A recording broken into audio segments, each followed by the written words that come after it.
Three sort of statistics that I think you should all be aware of. We talked about how the hottest day on record was earlier this week.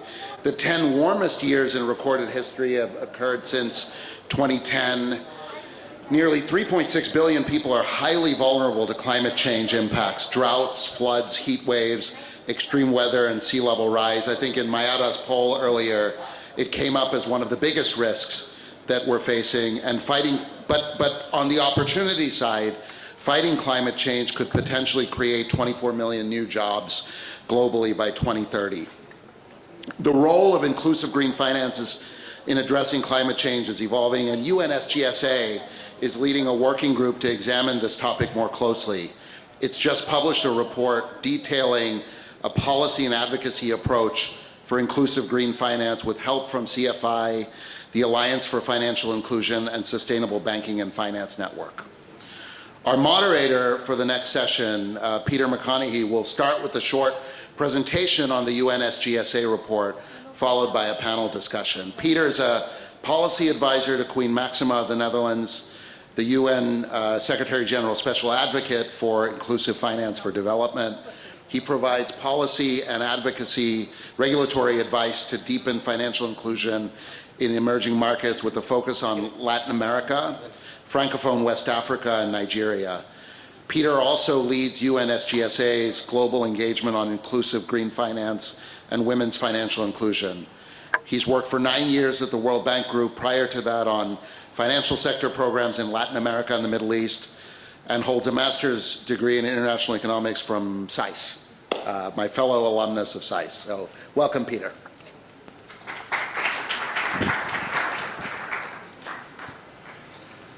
Great. Well, I'm thrilled to be here, and I've been so inspired and motivated by the last day and a half of convenings, and I hope over the next 60 to 70 minutes to shine a light on inclusive green finance, what we mean by it, why it's important, and some promising examples in practice. So I'm going to actually completely skip this slide, given that there's a relatively high level of knowledge about the UNSGSA and also about this working group. But just to say, we are really a global public good that works at the highest levels to accelerate financial inclusion amongst heads of states and ministers, as well as at the global level in relative forums such as the UN convenings, the World Economic Forum, the G20, and the G7. And so really our objective is to really elevate the technical and policy discussions to really bring it to leadership level and accelerate the pace of commitments and investments and actions. I humbly represent today the Inclusive Green Finance Working Group. This paper and presentation is the culmination of about 12 months of work that was led by the UNSGSA. And really, we had two objectives with this effort.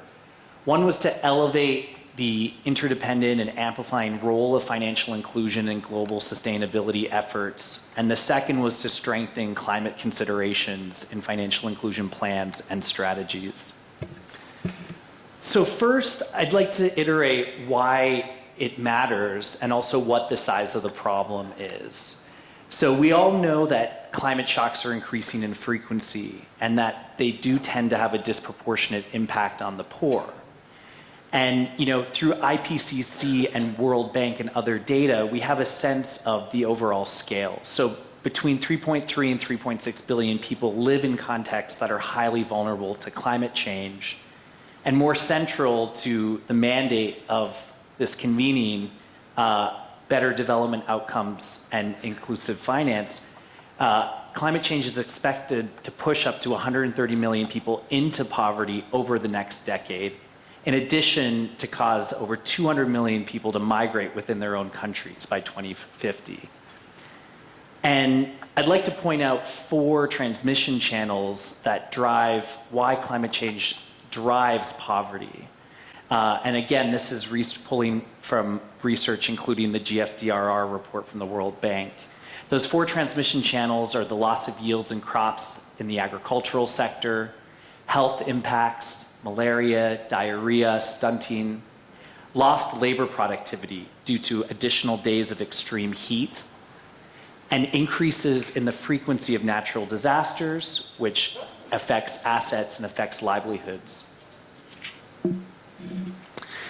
Now, at the outset of this work, Her Majesty, the UNSGSA, kept pressing us on what is the size of the problem? What are we really talking about here? And through this effort, we combined two data sets, Findex as well as the Notre Dame Global Adaptation Index, to try to estimate what the levels of financial inclusion and financial resilience were in the most climate vulnerable countries. And the results, quite frankly, are startling. So of the 1.4 billion unbanked adults, over 1 billion live in the most climate vulnerable countries. And that's defined as a level of 0.41 or higher in the ND GAIN database. And not beyond unbanked, when we look at financial resilience, equally we see some startling results that in these countries, 58% of adults are not financially resilient as compared to 25% in less climate vulnerable countries. And that financial resilience metric we also took from Findex and the question around being able to come up with emergency savings in 30 days. The policy implications from this, we thought, are really twofold. That first, there's really a strong push for the future of the financial inclusion agenda to be in the most climate vulnerable countries. And two, that in order for climate finance regulation and policy to be effective, we need to begin to consider financial inclusion as part of that response. In the annex of this presentation and also in the report, we provide about a dozen different summary statistics combining those two databases, just to give a sense of really what the relative levels of financial access, usage, and resilience are amongst these most climate vulnerable countries. We would also like to really underscore that significant progress has been made over the last 7 to 10 years globally on climate finance policy, or using the financial sector in climate response, or greening the financial sector. Thanks to groups such as the Network for Greening the Financial System, the Sustainable Banking and Finance Network, the work of the BIS, a number of high-level working groups amongst the standard setting bodies, we have a global framework for this. And really it starts out by stating that climate change can be thought of in terms of physical risks, the destruction of assets, and also transition risks. Risks to financial institutions because of changing preferences and asset price fluctuations. And these frameworks emphasize the link to financial stability. Really, what is the impact on the banking sector, on the health of the balance sheet, on the future prospects? And from that, there's a set of regulatory tools. And these regulatory tools have become more and more common, and countries, both developed and developing, are rolling them out. These include guidelines for climate-related financial risk management and governance for the banking sector. It includes a host of disclosure requirements or disclosure frameworks due to efforts from the TCFD, the Task Force on Climate-Related Financial Disclosure, which was created in 2015 by the G20, as well as more recently emphasizing accounting standards by the ISSB, which will be a part of IFRS moving forward. So to state that there really is an effort to emphasize climate as part of financial reporting. And then, of course, there's the instruments themselves. So there's taxonomies, there's the ESG bonds themselves, as well as climate stress testing in banking sectors. So without moving too much into detail, the key takeaway is that we have a menu of policy options at the institutional level. However, what is missing from this is really a focus on micro segments. And so when you look at inclusive green finance, we argue that there's a need to influence and modify these policy tools to emphasize low-income households and small businesses and vulnerable populations, and help them access financial services to build resilience to climate shocks, as well as to facilitate participation in green economic sectors. Now, CFI published a paper in January that was quite influential to our thinking. And in this paper, they developed this framework for how various climate change pathways can be supported by inclusive financial services. And these pathways are fourfold. The traditional mitigation, which looks at the reduction of CO2 emissions. And here we look at digital payment platforms for solar lighting systems, the financing of clean cook stoves that utilize gas or electricity. There's also a body of work around resilience and how financial services can support resilience. And by resilience, we mean the ability to prepare for, manage through, and recover from shocks and natural disasters. And this really puts an emphasis on the role of insurance markets, weather insurance, livestock insurance, increasingly extreme heat insurance, easy access savings accounts, which are so crucial to build up buffers during periods of financial instability, including those caused by climate, as well as social protection payments, climate adaptive social protection. Do countries have digital payment enabled social protection programs to support climate resilience? And then, of course, adaptation, which is in reference to the supporting necessary changes to livelihood practices in exchange in the face of climate shocks. And here, this is really looking at value chain linkages and financing to smallholder farmers for higher value crop diversification, improved seeds, fertilizers, these sorts of things. And then finally, coming back to those who are internally displaced because of climate shocks, there is a need to look at transition pathways, with the reality being that many people, we were discussing yesterday, up to 2,000 people internal climate refugees enter Dhaka every day. And for this, they need remittances to support consumption. They need digital payments to support easy access consumption smoothing, as well as savings and financing for vocational training. Now, one point we'd like to emphasize in this work is to stress that as we roll out this approach to policymakers and regulators, there's really a need to connect how IGF fits in with broader policy priorities. Today, financial inclusion and climate finance is largely disconnected, and there are opportunities for interconnections that can support a broad set of policy priorities. This includes financial stability. Certain research findings have determined that green finance does have lower credit risk due to improved management of environmental and climate risks. This includes competitiveness. The IFC has done a lot of very interesting analysis around investment opportunities that are created as part of meeting Paris climate agreements, and they estimate that there's upwards of $23 trillion in green economic sectors, buildings, electric vehicles, water, agriculture, solid waste management. The point here is that, while that is for larger players by and large, financial services can act as a pathway to actually have low-income households and SMEs increasingly participate in those green sectors. And then finally, we are emphasizing that this approach can support the resilience of institutions themselves through lower credit risk and also a greater coverage of insurance to green businesses. One point we'd like to put on the table for future discussion is whether climate finance policies will create unintended consequences for financial inclusion.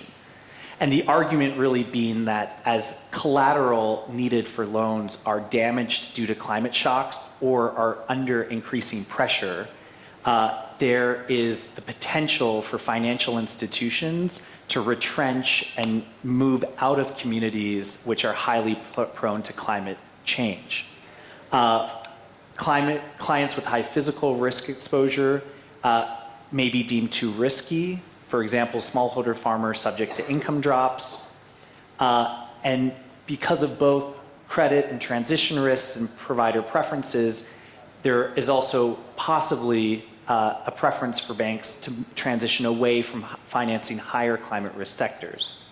On top of which we have regulatory guidelines which impose a compliance cost, particularly for smaller institutions, and the fact that to date a lot of this regulatory guidance has been developed in a uniform manner without a proportional design for smaller loan sizes or smaller institutions such as microfinance institutions, community banks, who may face higher burdens to comply. I'd like to underscore that this argument is still very much evolving. Today, we do not have empirical data to suggest that we are seeing retrenchment because of climate finance policy. However, CGAP notably has begun a multi-year, very comprehensive multi-year research and learning project on inclusive green finance. And as part of that, they are actively studying this, and I think this will be the subject of forthcoming policy dialogue as we get more data. So finally, and my last slide is really just to emphasize and to present what the policy and advocacy approach could be for inclusive green finance. And these are largely the 4 categories that Her Majesty the UNSGSA is taking forward in her work. First, it's really integrating IGF at the country level. So very practically, today there's very few financial inclusion strategies that explicitly treat climate considerations.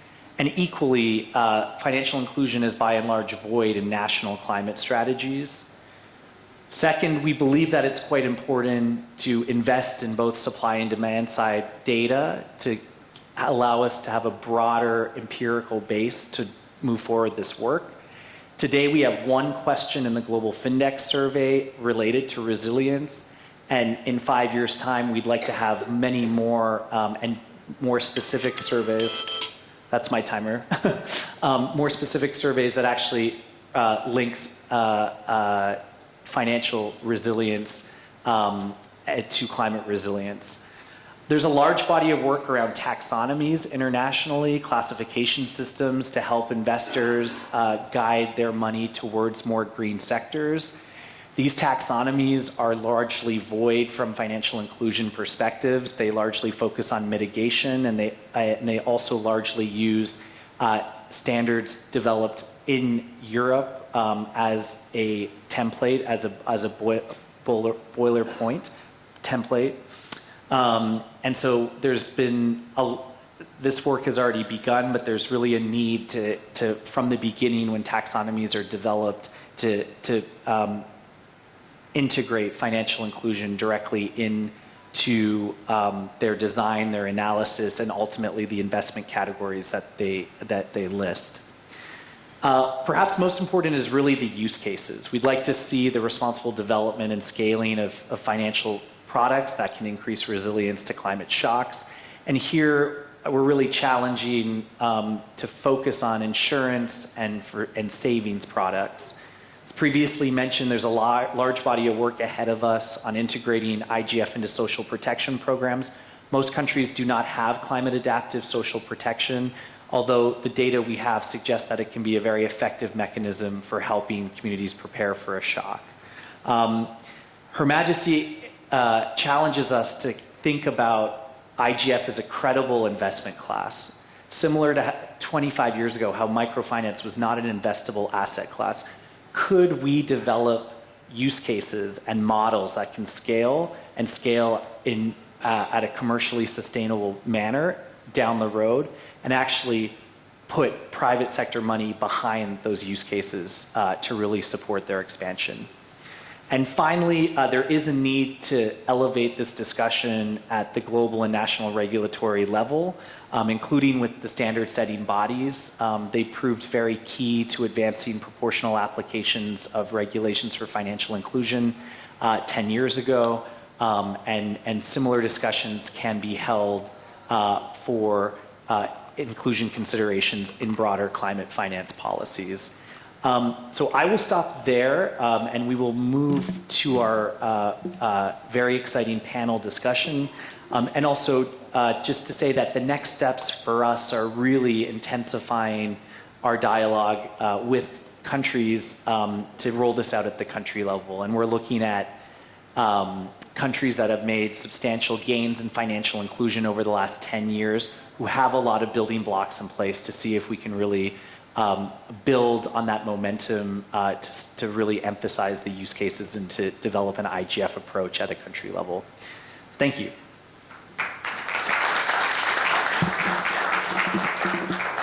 I would now invite my esteemed panelists to the stage. Just an exciting moment here to have a panel on inclusive green finance that combines a lot of deep practitioner knowledge, those who are active in communities that are highly prone to climate shocks, flooding, and droughts, et cetera, as well as the regulatory approach from a representative from the Central Bank of Cambodia. And the objective today is really from both perspectives, both the provider perspective as well as the regulatory perspective, to really highlight emerging good practice in this area. So what I would like to do in first order is introduce our panelists here. So let me begin with Mr. Long Vibunrith, who's the Director of the Exchange Management Department at the National Bank of Cambodia. His core responsibilities include focusing on foreign reserve and domestic exchange rate management, but more specific to the topic at hand, he is also the sustainable finance lead. So he's responsible for developing the bank's strategies and action plans, and also, of course, participating in international groups related to sustainable finance. Directly to my right is Mr. Aranjoy Dar, who serves as the Senior Director for Microfinance at BRAC. Prior to BRAC, Mr. Dar had a long and distinguished career at HSBC in commercial banking functions across the globe, Hong Kong, Canada, China, Bangladesh, and across a number of functions, global insurance, retail banking, trade and receivable finance, financial control banking operations. So really pleased to have you here representing the Bangladesh experience specifically. And last but not least, we have Ms. Purvi Bafsar, a first-generation entrepreneur, co-founder of Pahal Financial Services company here in India, brings to the session today experience spanning over 29 years in banking and financial services, as well as the telecom industry, and worked for some of the most reputed organizations in the country: HDFC Bank, ICICI Bank, Vodafone, and again, across also a variety of corporate functions, including retail banking, consumer finance, corporate banking, and capital markets functions. So just really pleased to have you here today. And I would also, just like to note that the three jurisdictions we have on our panel today are those highly affected by climate change. In Bangladesh, it's estimated that by 2050, 1 in 7 people will be displaced because of it, that upwards of 11% of land might be lost, and upwards of 18 million people may have to migrate. In India, the heat wave that was seen in last May saw farmers' income slashed by as much as 50%.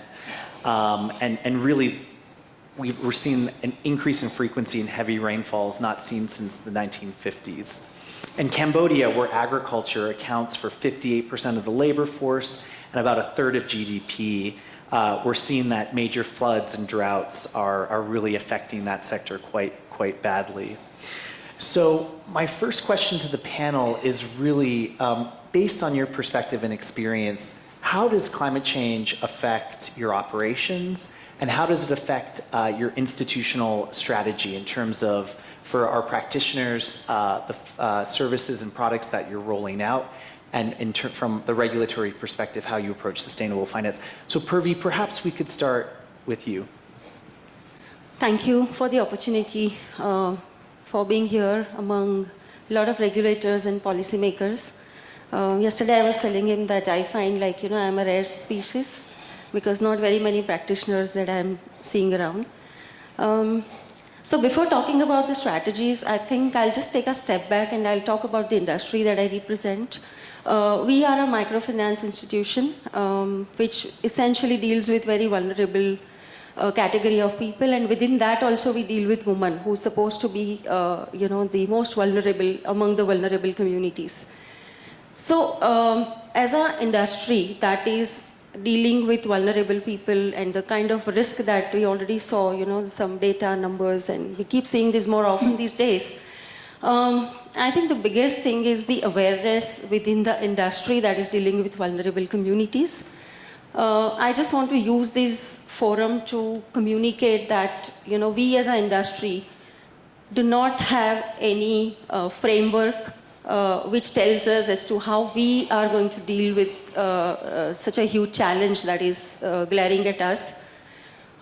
We need to come up with a framework that helps us, understand what is the magnitude of the risk, how we are going to deal with it, how we are going to supervise it, how we are going to measure it, and how we are still going to remain financially stable, because we are commercial financial institutions.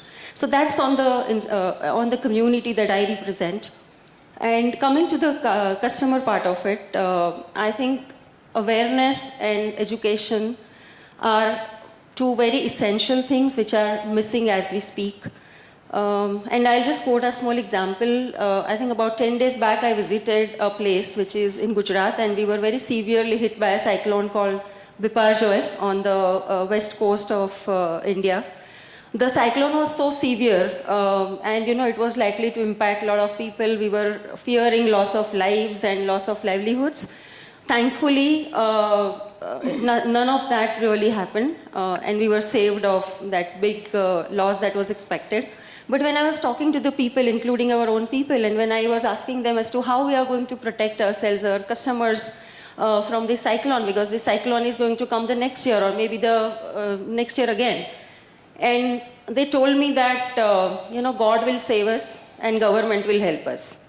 Now, if this is the kind of awareness, I think we are in a very denial mode about the impact of climate that we are going to be facing.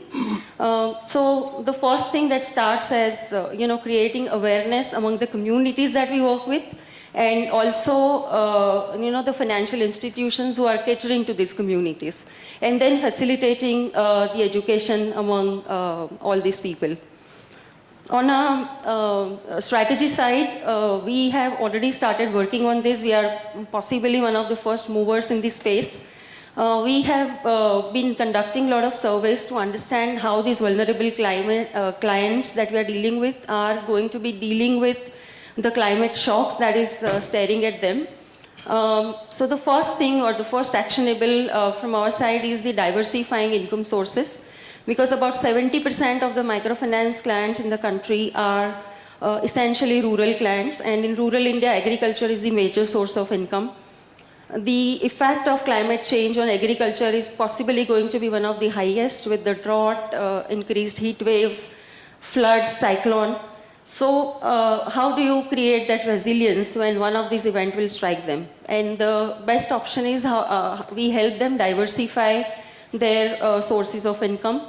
So what we have started doing is we have started opening some of the very dedicated branches where we fund cattle along with insurance. So that works as a plan B in case if their agriculture fails. The other thing that we are trying to do is we have been doing education loan for quite some time, but we are also trying to now come up with these skill development programs, and we will not just fund those programs, but we will also facilitate tying them up with those institutions, which essentially helps them acquire some new skills. For example, carpenter or a health worker or an electrician. So in case if they are not able to make their livelihood of their primary activity, they still have something else available in the family, and then they can still survive. So that's on the diversification of income that we are doing. We are also trying to come up with the products which are essentially not pushed as a microfinance thing, because microfinance is always focused mostly on income generating activities, but we feel that given the scenario that is changing, a lot of other things also will be very important. And that will include we facilitating and funding affordable housing, house renovation, house extension, building building durable roofs so that they can deal with those climate-related events. Also, we are already doing a lot of work in water and sanitation. Then education. We are also piloting something where we are funding the small and marginal farmers for their input credit. Then funding for solar products, induction cook stoves. So these are the kind of products that we have already started working on. Third thing, which is strategically we see a huge potential, is developing some good partnerships because we are essentially a financial service provider, but the kind of options that is available, whether in terms of health tech, whether it is in terms of agri-tech or fintech, we have already started partnering with some of those service providers, and we are seeing excellent results. For example, we have tied up with a health tech which provides telemedicine, and we have set up about 15 e-clinics in some of the geographies which are very remote, where medical facilities are not available. And it's a small brick and mortar structure that we have created. The customers or anybody from that community can walk in, where there is a paramedical staff, and they connect them through a tablet to the doctor. And and they directly also can connect with 24/7 with the doctors. And within 1 year of starting this, we have about 5,000 people visiting in those 15 clinics. So these are the kind of tie-ups which will help us not just deliver the financial services, but also do a lot of value-added things which will be much needed by the set of people that we deal with. Thank you, Purvi. That's a wonderfully comprehensive answer, and I take away a couple things. One, the need for the survey and the information to understand the situation of your clients, to move away from this sort of approach of the unknown, God will save us, the government will help us, and then really the diversification of products that responds to not only microcredit for productive lending, but rather microcredit for more greater resilience building, support to farmers, providing inputs and better access to agricultural inputs, that income diversification, and also the partnerships, quite fascinating. And we'll get to fintech a bit later. R&J, same question. I'd love just the approach and what sort of you see as key in BRAC's institutional strategy on this. Right. Thank you, Peter. So I think I'll talk about like 4 distinct strategy. The first one is, I think, integrated development, right? So we know that, poverty, climate change, these are complicated issues. These are complex matters, and it is multifaceted. So similarly, like, there is no silver bullet. No single solution can solve the problem, especially, when we believe is like, finance is a big topic and a key enabler, but also like other things are equally important, right? So we have currently 10 million clients in Bangladesh. So we see a lot of them, suffering and we're basically facing the challenge of climate risk.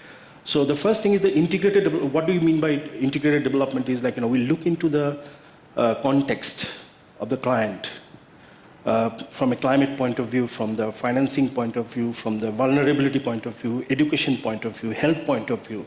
So we take a very like holistic view about them, right? And we try to solve as much as problem as possible, right?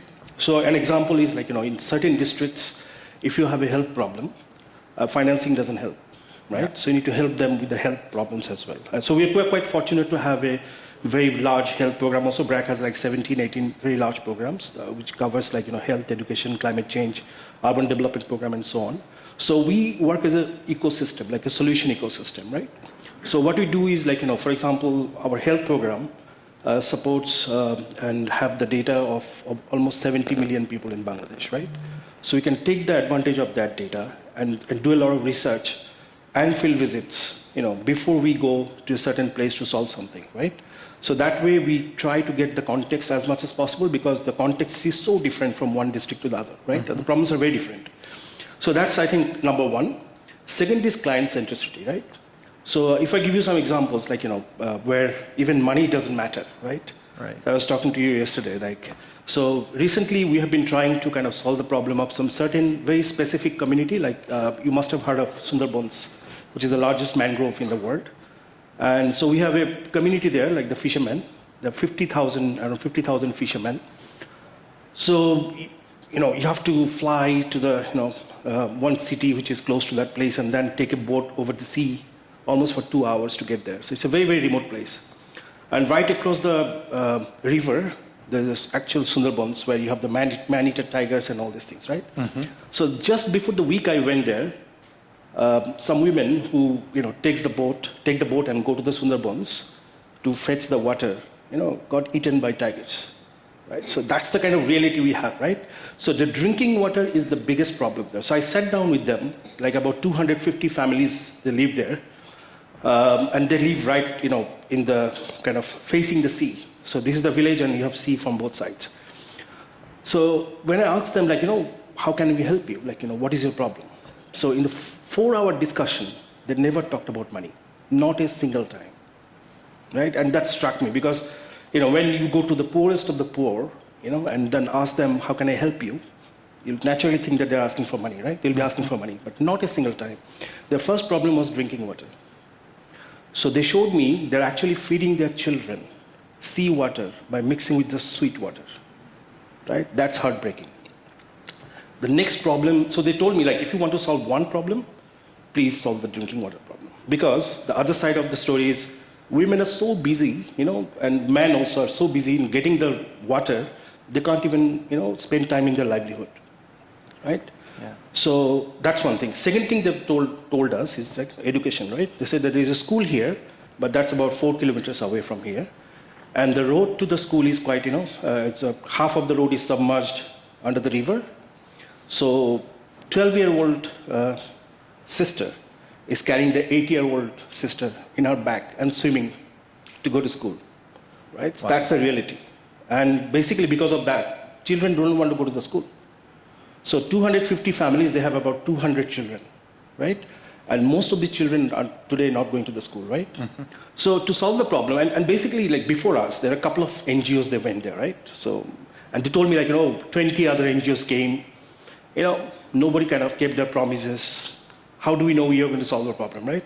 So I think building trust is very important, right? Mm-hmm. So before even you go to microfinance and try to understand their financing, so what we did was we immediately started a kind of deep table project there to see, because we also have a WASH program. So we have experts within BRAC, who can help us with the, the salination of the water or testing the water. So finally, luckily, we got the drinking water there after going 200-300 meters deep. So as we speak now, the water plantation, that deep well is functioning, or will be functioning soon. The next problem, we are putting up a school there as well, like right in the village, right?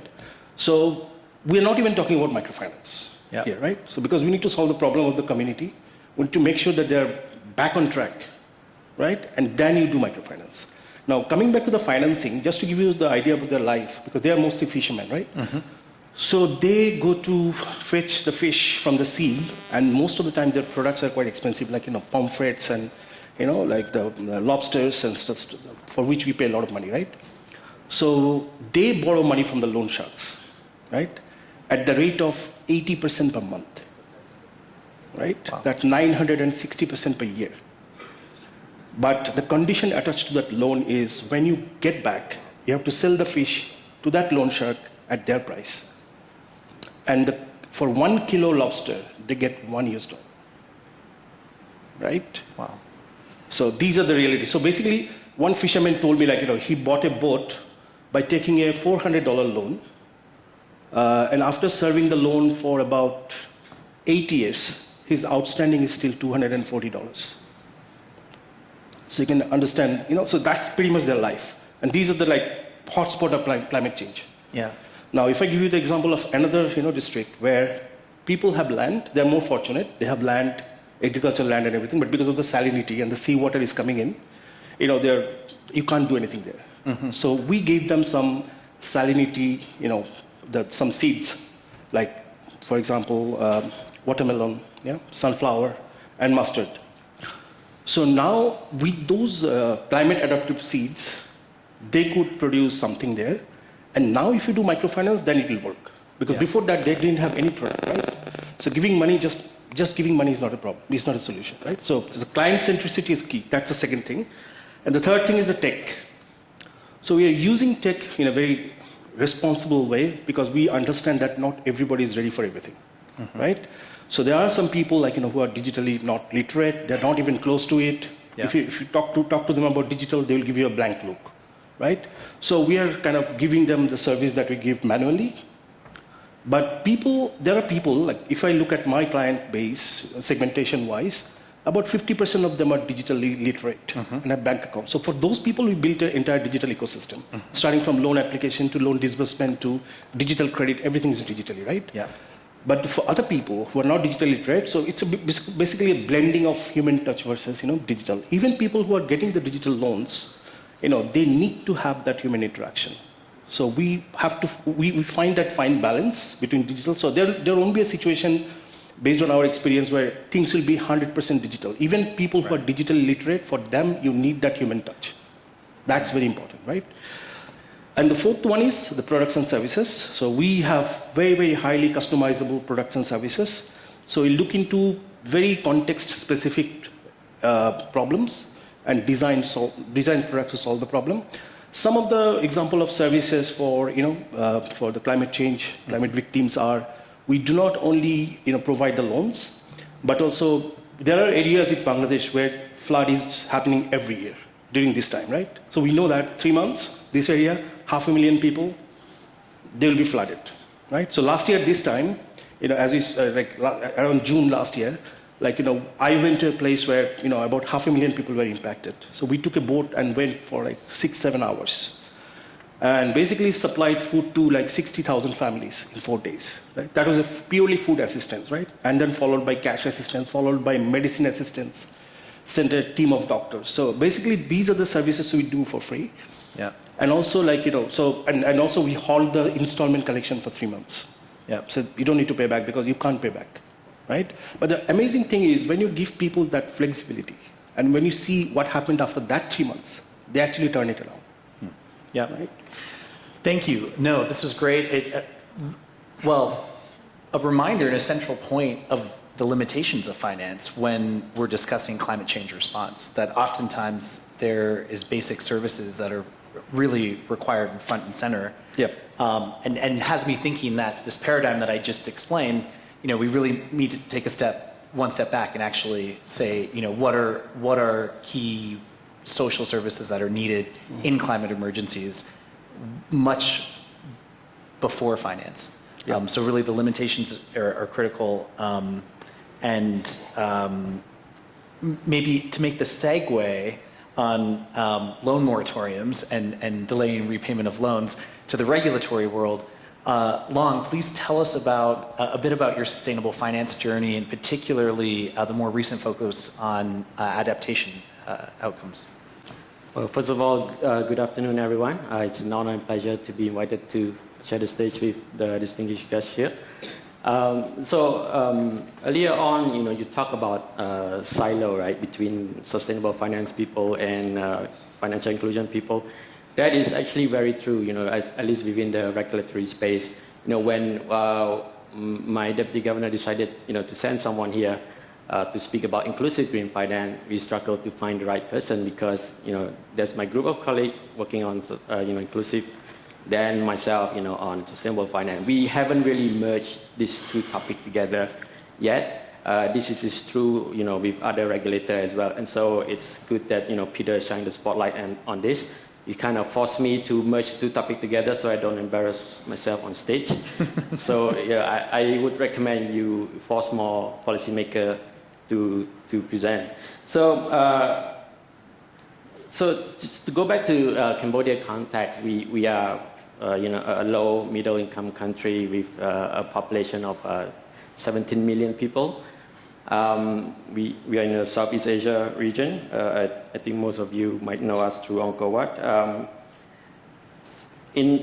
For us, in the context of climate, Cambodia is a low emitter of CO2. So per capita, we only emit around 1 metric ton per year per capita. This is very low compared to industrialized nation of around 7 metric ton per capita, and if you compare it to people in the US, that would be around 20 to 30 metric tons per capita. So just put in context, we are not an emitter, being a developing country, but as Peter mentioned, we are highly vulnerable. So this kind of set the context of where our priority lies, because usually we get multilateral development partner coming in, talking about how to promote green finance. Well, we still do that because, we see a lot of opportunity in that area because there's a lot of enthusiasm from international financier, from, whether it's public or private to invest in green. So we are laying the groundwork to attract those funds as well. But our priority really lies in managing risk related to climate and also financing adaptation work. So some of the things we are doing in terms of managing risk is, we are now doing an exercise of trying to quantify the risks that our financial institution has to climate-related events. So we are trying to put a number on it first to understand the extent of the risk before we prescribe regulation to see how far we should go with regulation. And in terms of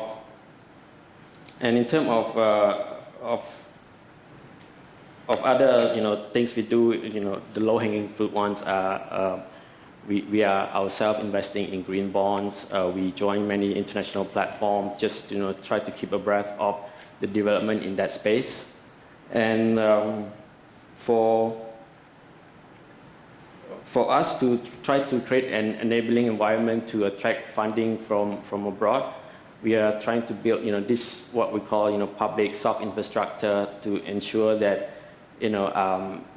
we meet the criteria of this international investor. What we are doing is having the national sustainable roadmap, having the sustainable finance taxonomy, and also developing the reporting standards. This is for banks to comply, and hopefully that will also meet the requirement of the international investor. So our work on adaptation is actually quite recent. It's only go back a few months back, and we are incorporating adaptation into taxonomy, into national roadmap, because for us we understand the importance of financing adaptation, because these are not just a financial issue; they are social issue. It would impact food security as well going forward. Farmer would need funding for climate resilient crop. They need other infrastructure to ensure their houses are more resilient to cyclone, to flood, etc. So this is a new area for us, and we are only starting work on it. I'm happy Peter shined a spotlight on it. Thank you, Long. Really, so many of the building blocks on the sustainable finance journey in place, and you are one of many jurisdictions who have told us that they are really beginning to merge sustainable finance and inclusive finance, and I think it underscores the need for us to work together on charting that journey forward. Wonderful. So I want to get through another round of questions. I also want to open it up to the audience to make this as interactive as possible. So so I'm encouraging brief and punctual answers. I'm sensing a tension between highly local customized solutions and this desire to scale use cases to achieve more climate resilience. Purvi, I'd love to get your view on that and what you think we need to do to help scale these use cases, if at all, or should these solutions be left highly more local specific? So you want me to answer in terms of the policy-related support? Either policy or investment, and what PAHAL needs to do to scale these use cases. Okay. So as I said, since we deal with vulnerable people, we ourselves become vulnerable. So it's sort of a moral dilemma that you have to go through, and that's where I think possibly some support can be given to institutions like us. See, we know, for example, for the first time we encountered a problem that in one of our branch, where we had done disbursement as early as about 6 months back, people have migrated because there is no water and there is extreme heat. Now, those customers, their credit track record is going to get spoiled. So when they come up to us for the next round of loans, even if they pay, once they come back, or they go to any other institution, they are not going to be taken as good customers, so to say, from the credit bureau reporting kind of things.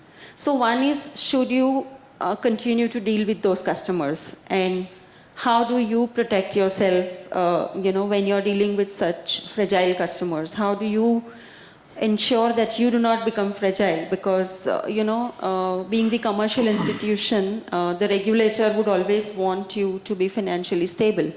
And when you take a risk on such people, you yourself become, little more fragile. And that in turn may impact the credit rating of the company, and that may also ultimately, will impact your cost of funds, or your ability to raise new funds, or your ability to raise newer equity. So I think that's where something needs to be done, where we do not compromise at the cost of customer, but at the same time we also stay stable, and we are able to service these customers. Thank you. And this makes me think that maybe the state has a role to play in some directed lending programs, or putting particular incentives in place to support lending to these groups without it negatively affecting either the risk profile or onwards to your cost of funding. So perhaps there's something to look at there with some of the existing directed lending programs. So maybe something where you can identify such customers. And, as he was mentioning about 2,000 people entering Dhaka who are climate refugees, they are going to be, these numbers is only going to increase. And if I have migrated from one place to the other, there is a possibility that I have not paid some of my earlier loans, or, I have not I may not be a good customer on the books. So when I migrate to some other place, will somebody be even ready to touch me as a customer? So those are the kind of things, and how do we, monitor, measure, supervise, and support those customers? And yeah, I think those are the kind of things that we'll have to start thinking, and that's where a lot of policy intervention may be required. Mm-hmm. Fantastic. Aranjoy, over to you. Same question. I think, so just to supplement on the migration, right? So the fisherman village that I was talking about, right? So I asked them, where are you originally from, right? Definitely that's like a very remote place. And they all told me they're from the mainland, right? Actually far from where they live now. So I said, how did you end up here? So most of them told me they have been displaced 15 to 20 times in their lifetime, right? Wow. So that's the kind of, so it's not only single migration, right? So they go to another place, they lose everything, and then they go to another place. And if I give you the example of there are some small islands which is kind of happening, which kind of rise and kind of goes under the river from time to time. So about 3 million people live in those places, right? And every 3-4 years, I was looking at a documentary the other day, every 3-4 years they dismantle the whole school, right? And take it to the next place, right? So, but on the opportunity side, so we have a huge urban development program. So all the people who are moving to Dhaka because of the climate, being the climate refugee, we're also doing their, skills development because they're coming to cities. Yeah. Their skills in the villages don't help them, right? Yeah. So we're doing some skills development, making them job ready. And also, more importantly, we are seeing some interesting opportunities in teaching them digital skills. For example, people who are more a bit digital savvy, smart, you can teach them website design in 6 months, right? You can teach them graphic design, people with good design sense, and make them job ready, and basically give them access to the online marketplace, Fiverr or Upwork and stuff like that. So we have use cases where a very remote village in Bangladesh where indigenous people are living, and livelihood is a big problem for them. Some telecom companies, right? They set up the 5G tower next to their village and taught them how how to do graphic design, website design. Today, 250 of the young kids in that village are employed by companies in Australia and Singapore, working from that village. And some girls are making like as much as $3,000 a month. Wow. Really speaks to the power of digital marketplaces. Exactly, right? Yeah. So these are the kind of, when people are migrating around, but then if you can kind of tap into that, and train them the right skills and, give them the laptop, give them access to finance and all these things, they can turn it around, right? So in terms of the scaling of opportunity, I would say, we should look into insurance as a big opportunity. So we, in addition to microfinance, we are also the biggest micro insurer in the world. Yeah. So we have 10 million active policyholders today, right? So this is a quite interesting one. It's not about the number only, but also the 10 million people that we have who signed up, to our insurance policies are from a society where insurance is still a taboo, right? People are generally reluctant about insurance, very negative about insurance, but still 10 million people signed up for it because they saw that it's the benefit of it, right? Through a lot of advocacy and people, when they saw that actually people are getting the claims, and then it's covering for their vulnerability, helping them to build the resilience, right? People started, so one key example is recently we have started piloting crop insurance at very encouraging results. So this year we have signed up so far close to 50,000 farmers, and we're going to make it 100,000 by this year. Our plan is to kind of cover 1 million farmers by next 3 years. So this insurance has two different models, right? One model is it's a weather-based, so it comes with a weather-based forecasting. There are two KPIs, one for the heat, one for the rainfall. So if the KPI gets a hit, even if the crop is not damaged, the farmer will get the settlement, right? Yeah. And we paid claim to 859 farmers last year, right? The crop was not damaged, but the temperature went beyond 40 degrees. Okay. So, they got the money.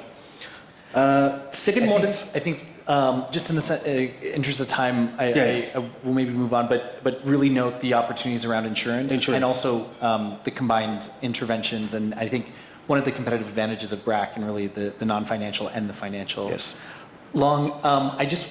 Because this possibility of financial sector retrenchment, because of climate policy and also climate change itself, I just love to get your views, as a bank regulator. What are your thoughts on that, on this sort of, on this? Thank you. I see a lot of hungry faces in the crowd, so I'll keep my answer brief.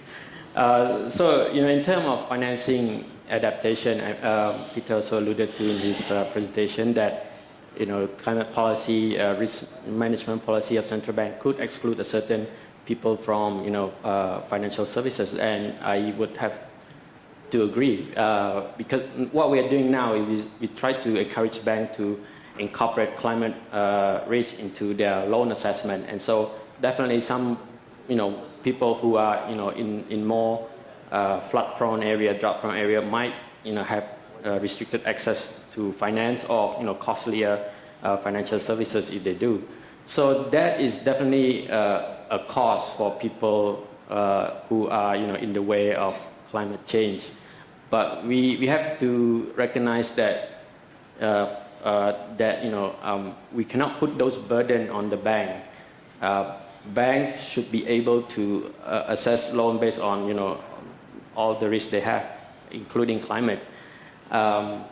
Because we, as central bank, we have to look out for financial stability first. Financial inclusion will come after. So why would you want to talk about financial inclusion when the banks are burning or they are collapsing? So we, as central bank, this is quite explicit in our mandate, take care of financial stability first. It's now a question of who should bear that burden of financing resilient, financing burden, the cost of doing that.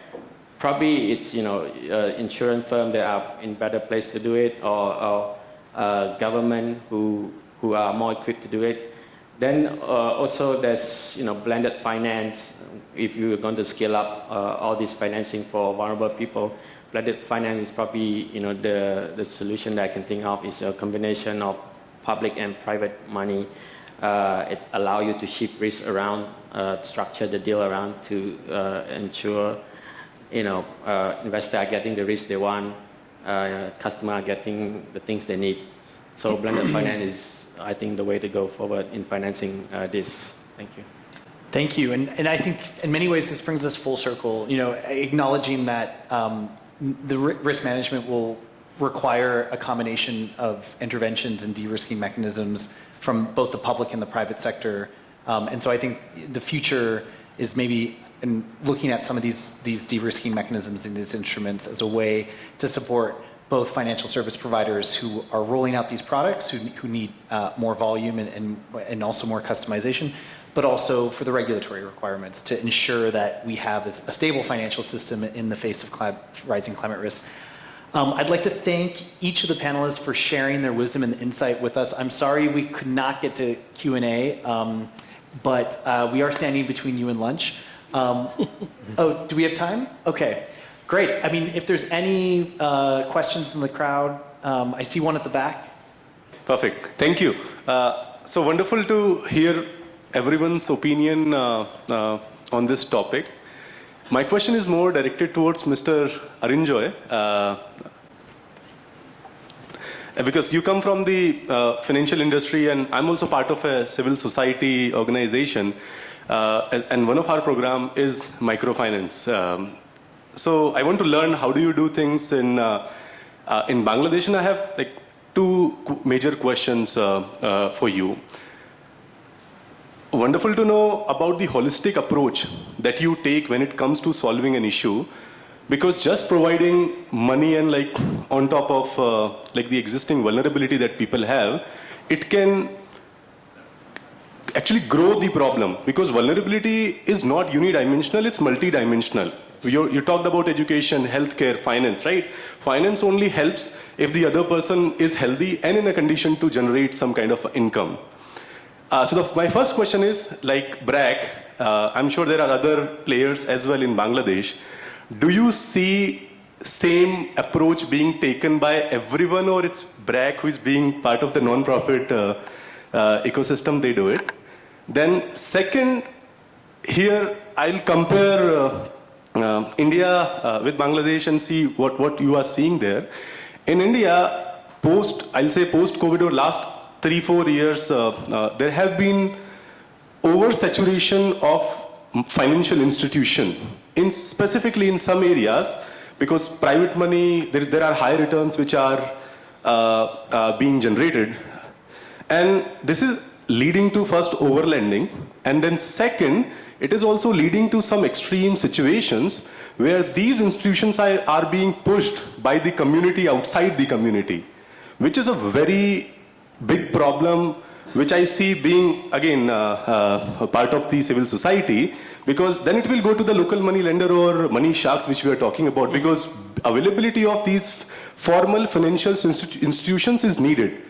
But if... I think that provides a solid basis for questions. I'd like to take like 3 questions at a time, just in the interest of time. So just if anybody else has questions, please feel free to raise their hand.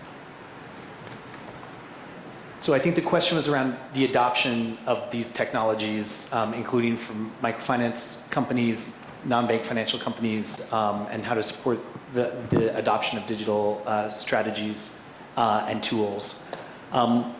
I think I want to do one. I see Marcel. Sorry, we need a mic. Can I say something to what he was saying? Yes, please. Maybe. If you look at the latest report by Asian Development Bank on the financial literacy in a country like India, where we boast of like 80% population covered by the Jan Dhan accounts and millions and billions and trillions of transactions, the financial literacy of adults overall is about 27%. And within women, if you put them as a separate segment, is just 24%. And recently when we conducted a survey in some of the vulnerable geographies, they were not able to differentiate between the loan and insurance also. So with such a low financial literacy, this is a long way.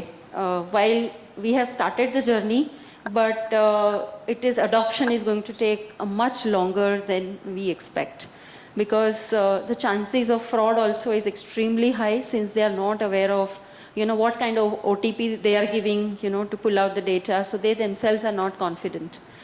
And most women borrowers, particularly in the microfinance context, they are not confident to handle any of the digital mode of transaction. So they need some support, somebody in the family, even when they have to make a very simple payment or they have to, open an application and see what is their outstanding, they need support. So I think long way to go. It's very challenging. Marcel. Yes. Hi everyone. Thank you. Thank you for a very interesting discussion and actually for also a very interesting presentation at the beginning. So it's not a question, it's more a comment to Mr. Long from the Central Bank of Cambodia. I cannot agree more on the comment that you made about the need for blended finance when it comes to agri-insurance. And I have an example. We're designing index insurance programs in Madagascar. And what we've been observing is that the smallholder farmers who are involved in cash crops, they can afford to pay the premiums. And they're also the ones who need insurance less. Whereas, on the contrary, the ones who are involved in subsistence farming, like cultivating rice, for example, are the ones who cannot afford the premiums, but they are the ones who are the most vulnerable. And this is where, indeed, some subsidies are required. So the blended finance, I just wanted to say that's extremely relevant in some places of the world. So thank you. Thank you. Maybe a short comment on that. Yes. I mean, in terms of financing adaptation resilience, usually it's not a commercially, viable or attractive project to undertake. So it's mostly funded by concessional, by government or concessional borrowing, multilateral. And, to scale it up, we do need blended finance, you mentioned. And there's a lot of work still need to be done in that area. Great. So we heard a number of very interesting questions related to technology, blended finance, operational. Any final reactions? Questions? Yes. On the first yes. Go ahead. I think the first one was around is anybody following BRAC's model, right? Yes, they do. So basically last year we celebrated 50th year of BRAC. So BRAC has been there since 1972 in Bangladesh. So basically one of the first, I think, microfinance and NGO. As a result of that, we have a lot of followers, people follow our model and then, it works out. Yeah? So I think it has been proven and again that, that when we go to people and look at their life from a holistic point of view, they appreciate it, right? And then basically you get the kind of benefit of it because you look at all the problems, not only just one problem. And the second problem, I think the second question was about the over-indebtedness of some of the over-lending and then people forced out some of these organizations. I don't think that happened in Bangladesh because like India, we still have a long way to go in terms of financial inclusion. So we have so far covered about 40 million people in Bangladesh since 1972. But we still have 30 million more to go, right? Who are not financially included. And people clearly see the benefit. Just to give you some example of all this integrated development model, the benefit of that. So during the COVID, BRAC was the only NGO in Bangladesh who was there on the field. And BRAC basically administered the national vaccination program. There was nobody there, right? And people remember that. We delivered groceries to the doorstep of people, right? And there's nothing to do with money, right? And people remember that, right? Because they will definitely remember, who stood by them during the time, when they needed the help. So I think clearly, the situation is not like that in Bangladesh in terms of, how we deal with communities. So I hope that answers your question, yeah? And if I may just supplement a bit of a digital, right, the adoption. Briefly. So basically, we have seen a lot of this because we designed an entire digital ecosystem. But as I was mentioning before, we have to be very cautious about the readiness of people, right? Not everybody is ready for digital. So we have to design products and services around the digital ecosystem based on the digital readiness and literacy, and also cost is a factor, right? And some social taboos. Absolutely. Thank you. Please join me in giving a big round of applause to our panelists. Really appreciate the insights. Thank you. Thank you.